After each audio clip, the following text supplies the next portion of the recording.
Sed imitadores de mí, así como yo de Cristo. Listo. Esto es simple, ¿no? Como ese versículo. ¿Quién está hablando aquí? Pablo.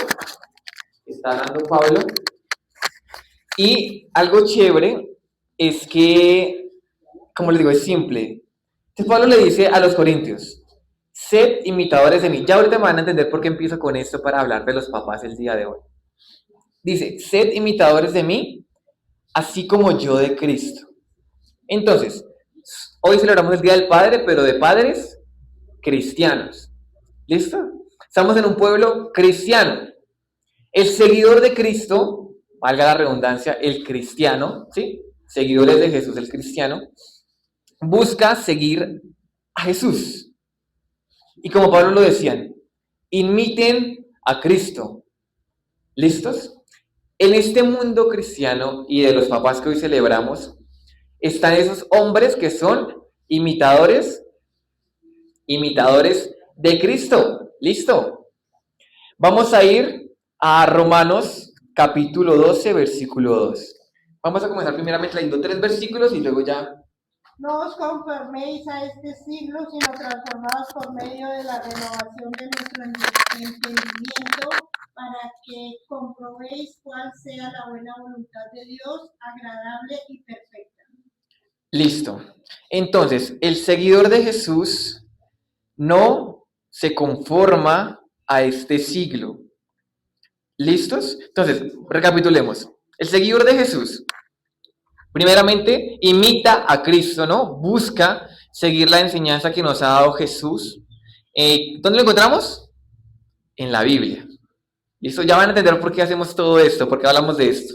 Segundo, el imitador de Cristo, o sea, el hombre, el padre cristiano, y nosotros, en comunidad, somos invitados a no conformarnos a este siglo, sino a transformar por medio de la renovación de la mente vuestro entendimiento. Listo. Entonces, aquí comenzamos a ver algo diferente, ¿no? Allá afuera se mueve un pensamiento diferente a lo que manejamos aquí, como cristianos, como familia cristiana, como padres cristianos.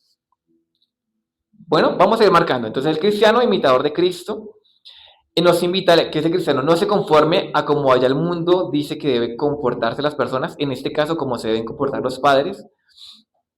Y segundo, nos invita a que nos renovemos. ¿Por qué? Porque van a empezar a llegar nuevas cosas a nuestra mente, nuevo entendimiento, nueva manera de comportarnos. Listo. Ahí vamos bien. Ahora el tercer versículo que les dije que son 3. Vamos a ir a Lucas capítulo 9, versículo 23. Y decía a todos, si alguno quiere venir en pos de mí, niéguese a sí mismo, tome su cruz cada día y sígame. Listo, entonces otra cualidad del seguidor de Jesús, seguidor de Cristo. ¿Qué hace? Se niega. Se niega. ¿Y por qué nos invita a negarnos? Porque, como veíamos ahorita en el versículo que acabamos de leer, van a llegar nuevas enseñanzas, nuevos pensamientos por parte de Dios, que nos van a hacer confrontar, ¿sí? Vamos a querer hacer lo contrario, vamos a querer seguir haciendo lo que el mundo nos ha enseñado, en este caso, como el mundo ha enseñado a los padres que deben comportarse, pero aquí nos dice, el que quiera seguirme debe negarse. Entonces, en este camino de seguidores de Cristo, debemos aprender a negarnos. Y lo mejor, no es por nosotros mismos, sino que el mismo Espíritu Santo nos ayuda. ¿Sí? Listo, vamos bien hasta ahí, ¿no? Nuevas cosas, nos negamos a lo que creemos que es correcto y recibimos la enseñanza por parte de Dios. Listo. ¿Ahí vamos bien? ¿O vamos muy rápido un poquito? Es que espero poder dar todo lo que traje hoy. Bueno. Ahorita vamos a leer Efesios, ahorita, ya les digo dónde. Pero antes de continuar con Efesios, les quiero poner el contexto. El pastor hoy nos dio una pequeña clase de cómo el contexto a veces afecta los textos bíblicos. Aquí vemos algo parecido, ya les digo dónde en Efesios. Imagínense que en el tiempo que se escribió el Nuevo Testamento era aproximadamente el siglo I. ¿Sí? Hoy estamos en el 2026. Imagínense la cantidad de tiempo que ha pasado. Ese tiempo, ahí está el tiempo. Y las cosas eran diferentes. Vamos a hablar de los papás. ¿Cómo era un papá en la Roma, en la cultura grecorromana en la que se escribió la Biblia? ¿Cómo eran los papás? Aquí yo creo que nos vamos a sorprender un poquito. Imagínense, el padre, imagínense, el hombre, el que era lo más alto de autoridad de la familia, tenía poder absoluto y legal. Imagínense que los papás era una ley, casi no se hacía ya en los tiempos de la Biblia, pero era ley aún. Imagínense que cuando la mujer quedaba embarazada, el papá, imagínense tan fuerte, podía elegir entre la vida y la muerte del bebé que nacía, imagínense. El papá tenía esa potestad legal. También tenía la potestad de elegir igualmente a vida o muerte de su hijo si cometían faltas graves, o sea, si hacían algo muy malo. Ese poder tenía un padre de familia también. Recordemos, siglo I. ¿Qué otro poder tenía el padre en el siglo I? Resulta que si yo soy hijo de mi padre, pero yo tengo una propiedad, esa propiedad no me pertenecía a mí, sino a mi padre. A menos que legalmente yo ya me emancipara, por así decirlo, o sea, ya me alejara de esa tutoría legal de mi padre, ¿sí? Pero mientras, así como dicen ahora, mientras usted viva en esta casa, en estas cuatro paredes, algo así era, todo lo que le pertenecía a los hijos era propiedad del papá. Imaginemos la autoridad que tenía el padre de familia en ese tiempo. Recordemos, otra cultura, otros tiempos. Listo. El padre de familia tenía una tarea, como ahora, que ahora se comparte también padre y madre, de criar a los hijos. Pero no solamente era enviarlo, pues en ese tiempo no había como ahora, ¿no? El colegio, la primaria, el bachillerato. También habían academias, ya se tomaba un poco de matemáticas, había escuela de filosofía, había retórica, había varias cosas que también hacían parte de la educación del niño o del joven en ese momento. Entonces, el padre era responsable de la educación de los hijos, que no solamente era lo que les digo, como cosas así como para trabajar, para formarse, sino en cuestiones de carácter. Eso sí se parece a ahora, ¿no? Listo. Resulta que como pasa ahora, y lo que uno mucho dice, ¿no? Que el poder corrompe. ¿Cuántos creen en esa frase? ¿Cierto? A veces sí pasa, ¿no? A veces uno como humano no es tan débil y por eso uno ve como los reyes que llegaban al poder hacían cosas terribles, como pasan las dictaduras, ¿sí? Que suben al poder prometiendo cosas y al final hacen otras cosas. Ahí sí la gente dice, se les subió el poder a la cabeza. Eso. Entonces, imagínense, en este siglo I, el hombre de familia tenía mucho poder en la casa. Pero Cristo y el reino de Dios, predicado en la tierra, viene a cambiar paradigmas. ¿Sí? La enseñanza bíblica vino a romper estructuras sociales o culturales. Vamos a ver qué pasó con los papás. Como les digo, la autoridad de la casa era el hombre, pero como se pueden imaginar, si hace unos años era legal que les dieran la expresión, unas muendas, ¿cierto? Unas golpizas a los hijos, imagínense hace más de 2000 años. ¿Cómo creen que era el trato con los hijos? O con las hijas, aún peor. ¿Cierto? Y en esta comunidad donde los papás tenían mucho poder en frente de los hijos, pero un poder no solamente, como les digo, como ahora, de instruirlos, vamos a enseñarles las cosas de la vida, vamos a protegerlos, no. A veces se pasaban. A veces los papás se pasaban. Y es hermoso porque la Biblia deja constancia de cómo hasta en estas cosas se intentó dar orden. La Biblia dio orden en muchas cosas. En este tiempo, a cuestiones de la vida del Padre y el Hijo. Como les comentaba, en ese tiempo era normal que el hombre ejerciera una disciplina arbitraria, o sea, muy fuerte. Y vamos ahora sí a buscar en Efesios.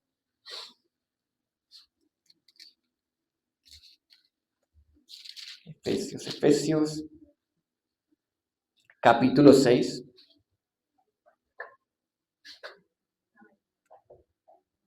Bien, versículo 4, y se los voy a leer. Efesios 6, capítulo 6, versículo 4. Dice, y vosotros padres, no provoquéis a ira a vuestros hijos, sino criadlos en disciplina y amonestación del Señor. ¿Sí? En el versículo anterior habla de honra, ¿no? Honra a padre y madre. Ese versículo lo vimos un poco cuando hablamos de las madres. Pero hoy nos vamos a centrar en ese 4. Porque ya después de entender cómo era como la relación padre-hijo en ese tiempo, podríamos entender por qué viene este versículo, por qué está en este capítulo a los Efesios. Dice, ¿no? No provoquéis a ira a vuestros hijos. Yo recuerdo cuando yo era más pequeño. Yo no me acuerdo si... Es que creo que también hay un versículo parecido en el Antiguo Testamento, pero bueno, vamos a tomar este. Yo lo leí, ¿sí? Yo lo leí. Y en un momento como que discutí con mi mamá. Sí, discutí como con ella por algo, ni me acuerdo qué. Y me encontré con ese versículo y dije, uy, pero es que la Biblia dice que no provoquen a ira a los hijos. ¿No?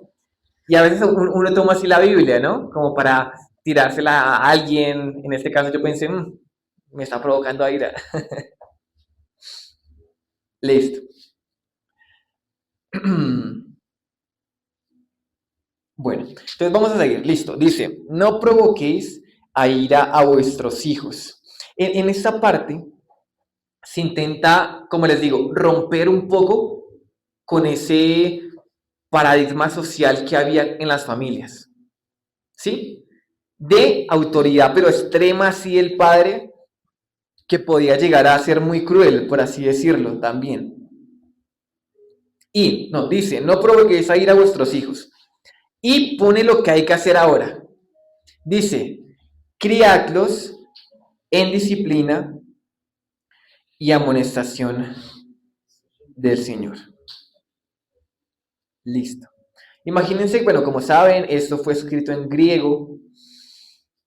Podemos ver aquí dos palabras claves, ¿no? La crianza en disciplina, primera palabra, y amonestación. ¿Sí? Disciplina y amonestación. Disciplina, ¿en qué? En lo que les dije, en poder que el hijo crezca en cultura, en filosofía, en arte, en ética, en todo lo que en ese momento se manejaba, pero también que se formaran buenos hábitos, que se formaran límites, que se formara un buen carácter para ese hijo.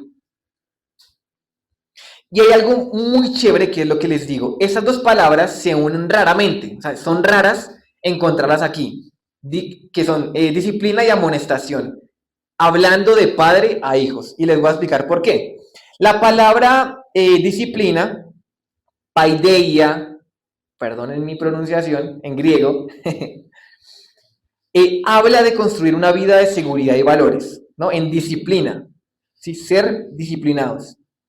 Pero la palabra amonestación del Señor, Pablo, o la comunidad también que escribió Efesios, podemos encontrarlo como que se usa para hablar a la iglesia. Cuando habla de amonéstense los unos a los otros, corríjanse entre hermanos los unos a los otros.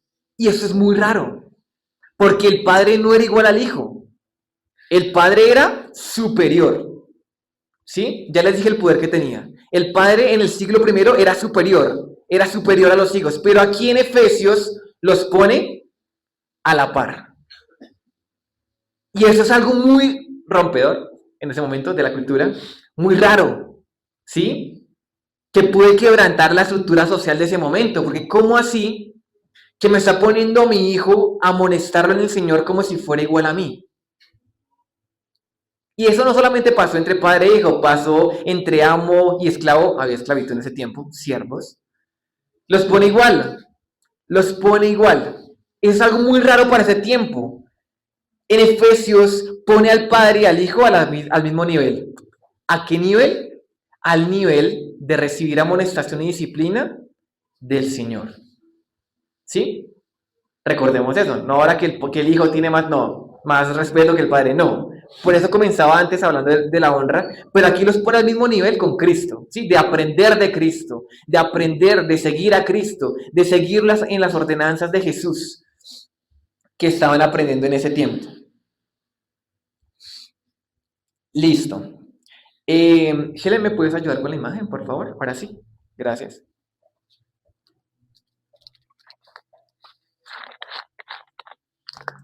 Listo. Aquí podemos ver lo que les estaba contando. Aquí podemos ver lo que cambió.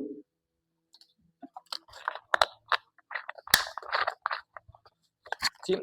Aquí pueden ver lo que les dije. El rol, dice que el padre de familia tenía, ¿sí ven? Potestad absoluta y luego es un administrador responsable ante Dios, ¿sí? Que debe manejar a su hijo y enseñarle conforme a las instrucciones de Dios. El poder, ¿sí? Tenía derecho a usar la fuerza y la violencia física. Ahora se pone como un pare, ¿sí? Para la autoridad y fuerza arbitraria. El objetivo, como les digo, estaba el papá encargado en la sociedad de formar un ciudadano romano para el imperio, ¿no? Un buen ciudadano para la relación del Estado, bueno, del imperio, mejor dicho. Pero ahora, el padre que busca en Cristo formar a seguidores de Cristo, del Señor, cristianos. Y aquí podemos ver lo que les dije que cambió, la jerarquía rígida y vertical, ¿no? El padre está arriba y el hijo está abajo subyugado. Ahora no. Ahora, esto es muy importante, es una relación de discipulado basada en ética. Sí, en buenas cosas, en lo que se cree que es correcto. Listo. Entonces, ven cómo Jesús viene a romper como estereotipos de la vida. ¿Sí? Entonces, eso es muy chévere, eso se me emociona un poco. Es muy chévere porque comienza a cambiar ese estereotipo de padre y hijo en su momento.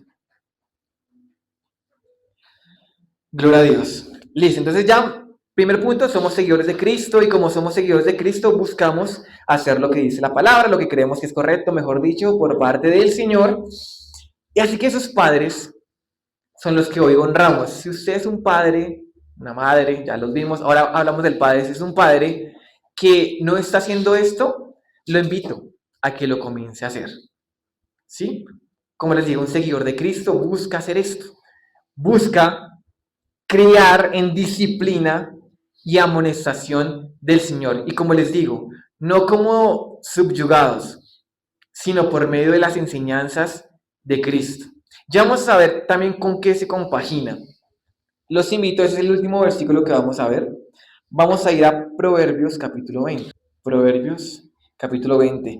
Y no se les olvide eso, relación de discipulado del padre al hijo. ¿Sí? Relación de discipulado, no solamente porque yo soy su papá, sino porque hay una honra y un respeto que lleva a tener ese discipulado. Ya lo vamos a ver también aquí.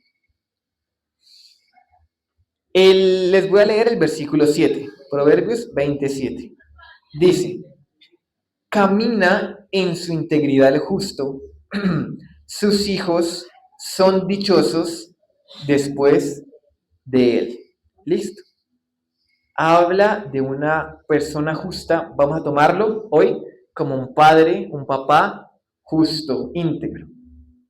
¿Qué es la integridad? Ya sabemos, puede significar rectitud, honestidad, coherencia, una vida íntegra. 27, sí señor. 27, Proverbios 27. Honestidad, coherencia, vida íntegra, sin dobleces. Por ahí alguien la definía como ser la misma persona, con o sin gente, ¿no? Lo que a veces a mucha gente falta. Entonces, este proverbio no habla de una persona impecable, o sea, que hace todo perfecto, sino de alguien que vive de forma consciente y honesta. ¿Listo? Entonces, antes de seguir con este proverbio, quiero repasar un poco los proverbios, ¿sí? Hay algo que une a Proverbios, a Salmos y a Job y a Eclesiastés, y hay más partes de la Biblia, si no mal no estoy, que los une una característica, y es que es sabiduría, literatura sapiensal. ¿Qué es eso? Literatura de sabiduría. Literatura, escritos que transmiten consejos de generación en generación. Es como si el abuelo, del abuelo, del abuelo, se pasaran consejos de la vida, ¿sí? De la vida. Proverbios es eso.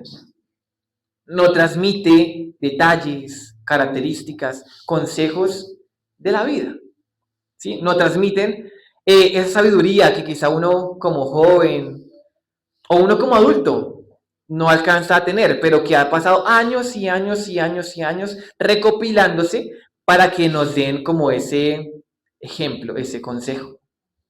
Listo. Entonces, bueno, ya eso no. Proverbios es eso, son consejos acerca de la vida y de cómo nos puede ir bien, también, si el Señor lo desea. Listo, entonces, ahí el versículo 7 anuncia, ¿no? El camino íntegro del Padre, vamos a ponerle hoy. El camino íntegro del Padre, dice, que camina en integridad, y sus hijos son, ¿qué? ¿Qué dice ahí? Dichosos después de él. Ajá, correcto. En otras versiones puede traducir como vivir una vida correcta, una vida buena, recta. También lo podemos ver de esa manera. Son dichosos, felices, porque han recibido ese ejemplo de el papá. Ahora, es fácil prometer que todo va a salir perfecto. Y más en este mundo nuestro, de iglesia cristiana. Porque a veces se nos promete que todo va a estar perfecto, todo va a estar bien en todo, en la familia, en el trabajo, en el estudio, y que todo saliera bien como a uno le gustaría es lo mejor, ¿no? Sería lo mejor para nosotros, ¿no? Que se cumplan nuestros sueños, nuestras metas. Y me gusta también la Biblia porque la Biblia es cruda en cuanto a esto. O sea, no siempre todo lo que deseamos se va a cumplir, ¿sí? La sabiduría, la lectura sapiensal nos dice eso. En Eclesiastés nos dice, yo he visto al justo pasar hambre y cómo el malvado crece y se multiplica, se expande, no sé. Porque así es la vida. Pero aquí nos da un consejo. Un consejo. No es una promesa, es un consejo. De que si el padre, recuerden, padre, no persona como general, padre, si el padre anda en integridad, luego se va a desprender algo hacia abajo o hacia el lado, hacia sus hijos. Así que si ustedes, padres, tienen a sus hijos pequeños o están jóvenes o adultos ya, y desean poner en práctica ese discipulado en la familia, porque recuerden que ese nivel lo puso Jesús, un discipulado, una enseñanza. Primero hay que comenzar por ustedes mismos, por nosotros mismos. Yo creo que cuando uno es pequeño, uno no entiende todo lo que ustedes hacen, ¿sí? Uno no entiende. Yo a medida que he crecido, ya casi tengo 30 años, aún sigo joven, aunque ya tengo 30, ya casi. Ahora entiendo un poco a mi papá, ¿sí? Y yo creo que cada uno de ustedes tal vez les pasa lo mismo. A veces, no todos, a veces los papás no hablan mucho, no sé si les ha pasado, o quizá no expresan mucho sus sentimientos, algunos sí. A otros les cuesta decir te amo, a otros no. Ya depende como de la cultura, ¿sí? Porque a ellos también algunos crecieron con ultrajes, que les pegaban con el cable de la plancha, con palos, ¿no? ¿Quién pasó por eso? ¿Sí? No duele. No, y vaya uno cuando era chico a decir, no, eso no me dolió, ¿cierto? Peor. Claro. Y uno quizá cuando va creciendo entiende a esos padres que son a veces apartados, que no expresan sus sentimientos, porque quizá cuando pequeños los criaron así, a no expresarse, a que si decían algo los trataban de, no sé, de lo que sea, que eran débiles, que no eran hombres de verdad, que cómo se va a expresar así, el típico que un hombre no llora, que un hombre no es sensible. Sí, esta es nuestra cultura colombiana. Quizás ya no se rompe igual como Pablo o como los escritos de la Biblia en ese tiempo, pero nuestra cultura también tiene cositas que a veces chocan con el cristianismo, al que estamos llamados a seguir, a negarnos a esa cultura, a nuestros pensamientos, a nuestros deseos, acerca de lo que es ser un padre en Cristo. Listo. Esa integridad nos va a llevar como padres, a ustedes como padres, como hombres, a dejar un legado. ¿Sí? Yo qué legado, ahora que lo pienso, qué legado aprendí de mi papá. Gracias a Dios, mis papás me llevaron a la iglesia desde que yo era pequeño. Sí, y yo le agradezco mucho a mis papás por haberme dado ese regalazo de conocer a Cristo, ese regalazo de estar desde pequeño en la iglesia. Porque yo sé que si Dios quería, aunque ellos no me hubieran llevado, yo hubiera llegado a los caminos de Dios. Pero qué chévere que ellos me llevaron desde que yo era pequeño. Y mi papá gracias a Dios, es todavía así. Es un poco serio. Los que no lo conocen dicen que puede ser amargado, serio, pero yo sé que él se ríe mucho y también hace bromas y eso. Ustedes, padres, es algo muy bonito cuando sus hijos crezcan y se acuerden, uy, mi papá me llevaba a la iglesia, que puedan decir como yo, me dio ese regalazo de verlo adorando. Yo tengo imágenes en mi mente de mi papá con las manos levantadas, llorando, alabando a Dios. Tengo imágenes en la mente, ¿sí? Mi papá me hizo ver un poco del amor de Dios hacia la humanidad. Qué bonito ustedes, padres, que sus hijos puedan ver eso en ustedes. De decir, mi papá puede ser de todo. Mi papá puede que a veces le dé pereza, que a veces haga esto, que a veces sea enojón, que a veces tenga esto, que a veces no me gusta cómo hable, cómo se expresa, lo que sea. Pero qué bueno que sus hijos, padres, puedan ver ese ejemplo de una persona que siga a Jesús. Sí, que respeta a su esposa o a su compañera. Que más allá, porque creo que eso es más de ahora, que quizás los padres a veces evitan golpear a los hijos, ¿sí? Yo sé que hay hogares donde se los han golpeado mucho los papás a los hijos. Hay otros que poco. ¿Por qué? Porque han enseñado a que uno, no sé cómo decirlo, uno con verlos o con que digan algo, ya hay respeto, ya hay honra. Digamos, en mi caso, creo que mi papá solamente me pegó una vez y me lo merecía. Sí. Vaya a decir que no. No, mentira, sí me lo merecía porque había cogido unas monedas que no eran mías. Bueno, me lo merecía. Y bueno, me enseñó, ¿sí? Por así decirlo, me enseñó a respetar cosas. Lo que hoy quiero decirles, padres, es que cuando ustedes son íntegros en su manera de comportarse, no solamente lo están haciendo delante de Dios, sino que sus hijos lo están viendo. Nosotros los vemos. Nosotros aprendemos de ustedes. ¿Sí? Aprendemos cómo tratan como les digo, a los esposos, aprendemos cómo se expresan, aprendemos comportamientos. A veces uno dice, claro, hijo de tigre sale pintado, pues porque uno crece, uno es niño y uno va aprendiendo cosas, comportamientos. Y qué bueno que cuando llegue la madurez de nuestros hijos, de los hijos, digan, uy, mi papá era un hombre súper respetuoso, era echado para adelante, y tener ese ejemplo de ustedes como papás. ¿Sí? Que sus hijos cuando crezcan pueden decir, mi papá se esforzaba toda la semana, madrugaba, pero el domingo, allá no faltaba a la iglesia. Y créanme, eso uno lo mueve. Yo lo he pensado. Yo ahora lo entiendo. Mi papá también sigue trabajando desde temprano hasta tarde y iba los domingos y yo digo, un berraco. En serio. Ustedes nos dejan ese ejemplo.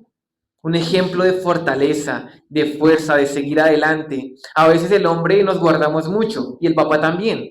A veces pueden haber dificultades económicas y el papá intacto, no llora, no se quiebra.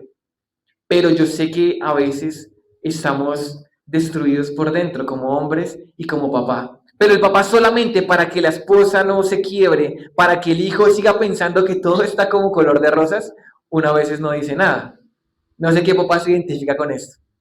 Porque uno dice, no le voy a decir porque yo sé que yo lo arreglo, yo sé que no sé cómo voy a hacer, yo me consigo para el colegio, para la colegiatura, para el estudio, para, no sé cómo, yo no le voy a decir nada, pero yo me lo consigo.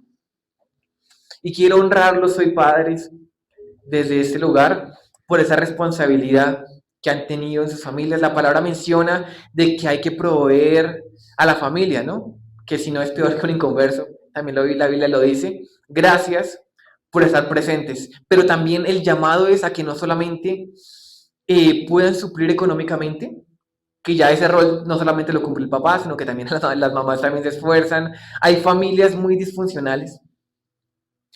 Y les cuento ya para acabar una anécdota. Creo que fue ayer estaba hablando con unas compañeras en el trabajo y la cultura de ahora vende que el papá no se necesita. ¿Por qué? Porque las han lastimado, porque quedaron embarazadas y el hombre se fue, o sea, hizo lo suyo y voló. Y esas compañeras me decían, y yo estando ahí presente, ellas saben que yo estoy casado y todo, y comenzaron a hablar como que, no, es que el hijo es de quien lo parió, el hijo es de la madre, porque la madre está siempre ahí, la madre se enferma, la mamá está ahí, el colegio, la mamá, y decían, no necesitamos de ningún hombre. Le decían a una compañera que no tiene esposo, como que usted no se preocupe, usted no piense en conseguir un hombre para su vida, usted sola, ¿cierto? Y eso uno lo escucha mucho ahora, ¿sí? Y es bueno, por una parte, porque, correcto, la mujer con Cristo, para adelante, para adelante. Solo necesitamos a Dios, ¿sí? Solo necesitamos a Dios. Pero, dice la Biblia, no es bueno que el hombre esté solo. ¿Por qué? Porque está hecha una unión, ¿sí? Hay un conjunto de hombre y mujer que pueden servir a Cristo, que pueden servir en unidad.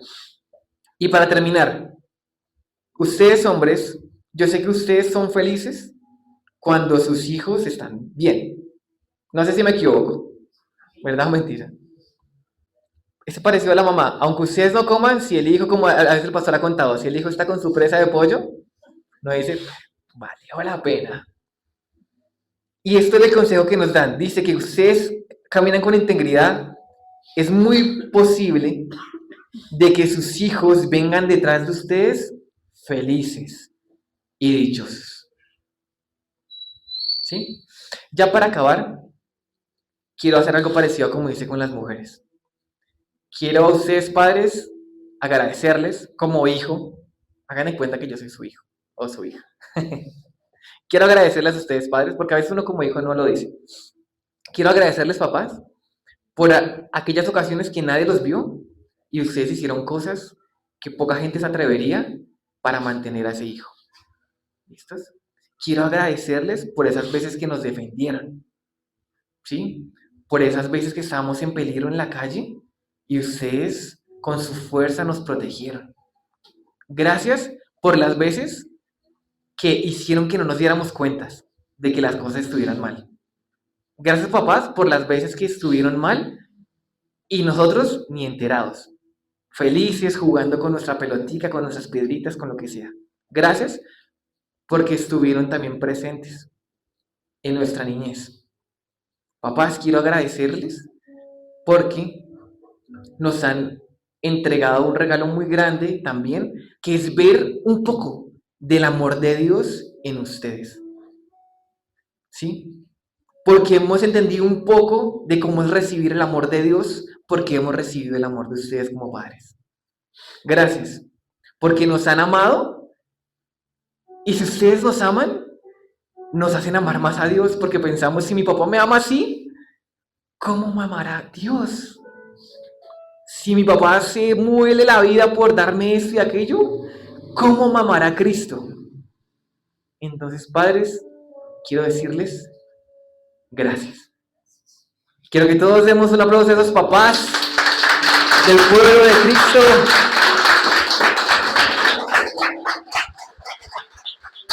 Gracias, papá.